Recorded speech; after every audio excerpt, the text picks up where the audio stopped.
சங்கீதம் 129 2வது வசனம் கூறுகிறது, என் சிறு வயது தொடங்கி அநேகந்தரம் என்னை நெருக்கியும் என்னை மேற்கொள்ளாமல் போனார்கள் என்று சொல்லி. ஆமேன்.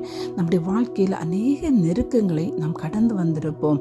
நம் சிறு வயதிலிருந்தே சத்துருவானவன் நாம் அழிந்து போகத்தக்கதாக நம்முடைய வாழ்க்கையில் அநேக நெருக்கங்களை கொடுத்து நாம் எழும்ப முடியாதபடிக்கு நம்மளை அப்படியாக அவன் அழித்து விடலாம் என்று சொல்லி பல முறை நமக்கு எதிராக ஒரு முறை இல்லை, இருமுறை இல்லை, அநேகந்தரம் அவன் நம்முடைய வாழ்க்கையில் போராடி அவன் எழும்பின பொழுதும் தேவன் நமக்கு அவர் துணையாக இருந்தார். ஆமேன்.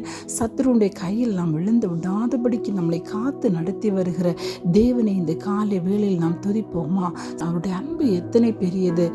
என்னை அழிக்க நாள்தோறும் நினைத்த எதிரின் கையில் விழாமல் காத்தே